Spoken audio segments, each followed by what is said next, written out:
सैयदना सिद्दीक अकबर रज़ी अल्लाह तआला अन्हु का नाम जब आता है जुबान पर या दिल में,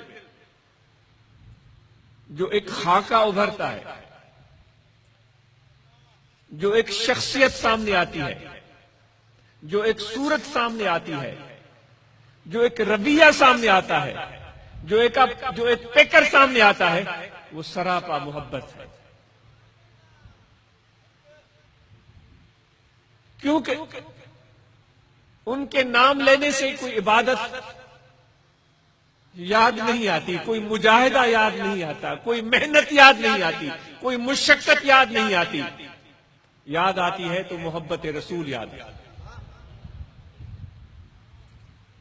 तो ये उनकी खसूसियत थी, उनका इश्क था। तो उस शख्स ने हुजूर अलैहिस्सलाम के सामने सिद्दीक अकबर रज़ी अल्लाह तआला अन्हु को बुरा भला कहना शुरू कर दिया। तुम ऐसे हो, तुम ऐसे हो, तुम ऐसे। भाई क्या मंजर होगा।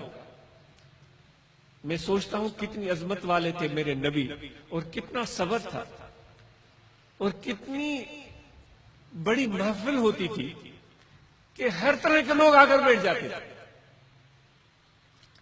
अब जरा तस्वुर तो करो कि कितना बड़ा दिल चाहिए, कितना बड़ा हौसला चाहिए,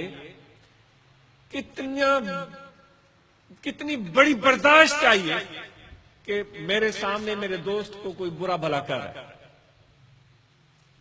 मैं बैठा हुआ सुनता चला जा रहा। शायद ही कोई इंसान हो जो इस पर सब्र करे, लेकिन मेरे नबी अलैहिस्सलाम खामोशी से सारा मंजर चल रहा है। वो अपने जो भी उनकी मसरूफियत थी वो लगे हुए, उनको रोकते नहीं, उनको टोकते नहीं, उनको ये नहीं फरमाते कि तुम उठकर चले जाओ, मस्जिद में क्यों आए हो, ये यहां पर बैठकर फजूल बातें क्यों कर रहे हो, क्यों बुरा भला बोल रहे हो। भाई सीखो, जरा सीखो, खुदा के लिए। मैं अपने आप को कह रहा हूं, खुदा के लिए सीखो।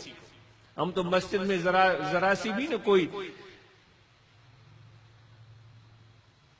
नया आदमी भी नजर आ जाए तो बड़े बूढ़े और जवानों की आंखें फट जाती हैं। भाई ये कौन है, ये क्यों है, ये क्यों है, ये कौन है। और अगर वो शख्स किसी और जमात का या किसी और फिरके का हो तो फिर तो हमारी हालत क्या होती है वो आप खुद जानते हो।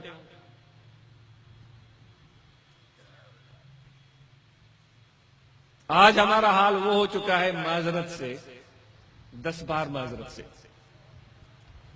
मुझे वो चूक आगे आए जुबान पर तो मैं कह ही देता हूं। वो कहते हैं कि एक गांव का एक कुत्ता था, वो उसी गांव में फिरता था, सिंधी की कहावत। तो काफी दिनों के बाद बेचारा वो कुत्ता किसी दूसरे गांव में मारा मारा फिर रहा था, माजरत से। मुझे कहना भी चाहिए या नहीं कहना चाहिए। तो किसी ने उस कुत्ते से पूछा कि भाई तुम तो उस गांव के थे, तुम वहीं पले बड़े और वहीं फिरते थे, इतनी दूर, कोसों दूर दूसरे गांव में जहां तुम्हारा कोई हम जोली भी नहीं है, यहां मारे मारे फिर रहे हो। तो कुत्ते बेचारे ने गर्दन नीची की और उसने कहा कि भाई किसने तुम्हें वहां उस गांव से निकाला। उसने कहा भाई मेरे भाइयों की ये भलाई है। उसने कहा कि मेरे भाइयों की ये भलाई है, उन्होंने मुझे भगा के अपने गांव से निकाल दिया। तो फिर हमारा आलम क्या होता है। भाई खुदा के लिए ठंडे हो जाओ, मस्जिद में भी ठंडे हो जाओ। ये खुदा का घर है, तेरा मेरा घर नहीं है। ये पूरा ये जो आसमान है, ये जो तंबू तना हुआ है मेरे रब ने, ये क्या मस्जिद से कम है। ये तुम्हारे सरों पर ये जो छतरी उसने उठाई हुई है, उसके नीचे सब कोई फिरता है, हर शख्स फिरता है, उसको मानने वाला, न मानने वाला, मुस्लिम गैर मुस्लिम सब फिरते हैं। और वो उन सब पर रहमतें बरसाता है, सब पर रहमतें बरसाता है, सबको पानी देता है, सबको हवा देता है, सबको दौलत देता है, सबको बच्चे देता है, सबको इज्जत देता है, सबको प्यार देता है।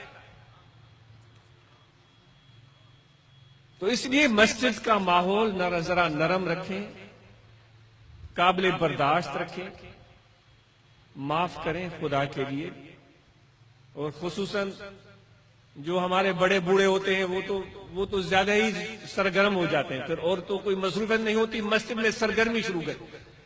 गर्मी तो न करें भाई, गर्मी तो न करें, क्योंकि मैं आपके सामने वाकया अर्ज कर। तो हुजूर अलैहिस्सलाम बैठे हो, सुन रहे हैं, वो सिद्दीक अकबर रज़ी अल्लाह तआला ने को बुरा भला कर,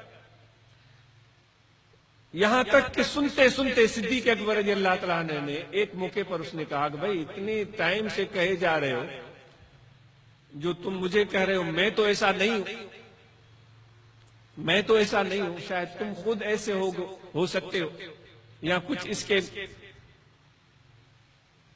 मिलते जुलते अल्फाज। ये अल्फाज कहने की देर थी, हुजूर अलैहिस्सलाम उस महफिल से फौरन उठकर घर रवाना हो गए। सिद्दीक अकबर समझ गए कि मुझसे गलती हो गई, चेहरे पे नापसंदीदगी नजर आई, बहुत उनको मायूसी हुई कि मुझसे ऐसी हरकत कैसे सजद हुई। उसने अर्ज किया, या रसूलुल्लाह सल्लल्लाहु अलैहि वसल्लम, वो मुझे बुरा भला कह रहा था, आप सुनते रहे, आपने उसको नहीं रोका, मैंने तो सिर्फ ये कहा था कि मैं तो ऐसा नहीं हूं। तो ये चीज आपको नापसंद आई। आपने फरमाया, सिद्दीक ये बात नहीं है, बात यह है कि जब वो तुम्हें बुरा भला कह रहा था तो अल्लाह तआला ने अपने फरिश्ते को भेजा था जो तुम्हारी तरफ से उसको जवाब दे रहा था। अब कहने वाले कहते हैं अगर तो भले कहें, अगर उस मामले में खुदा ने चाहा तो अल्लाह के फरिश्ते जवाब देंगे, तो वो तुम्हारी तरफ से फरिश्ता जवाब दे रहा था, लेकिन जैसे ही तूने एक लफ्ज निकाला तो फरिश्ते ने कहा कि भाई ये तो खुद जवाब दे रहा है, तो मेरी तो जरूरत ही नहीं है, तो वो चला गया। जब फरिश्ता चला गया तो हम भी उठकर चले गए।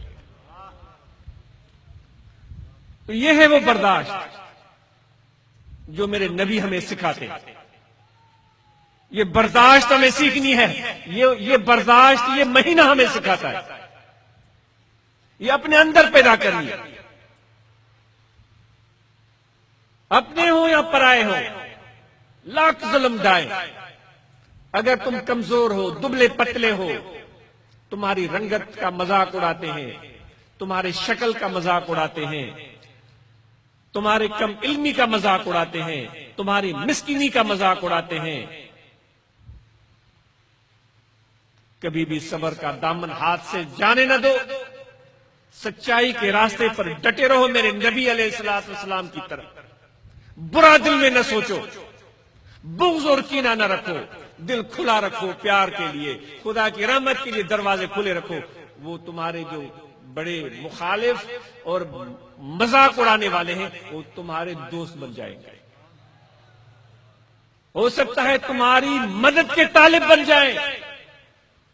जो काला कलोटा, अनपढ़, जाहिल, गरीब, मिस्कीन, ऐसा वैसा बोलते थे, वो उसके मदद के तालिब बन जाए। ये खुदा का काम है, ये खुदा काम करके दिखाता है।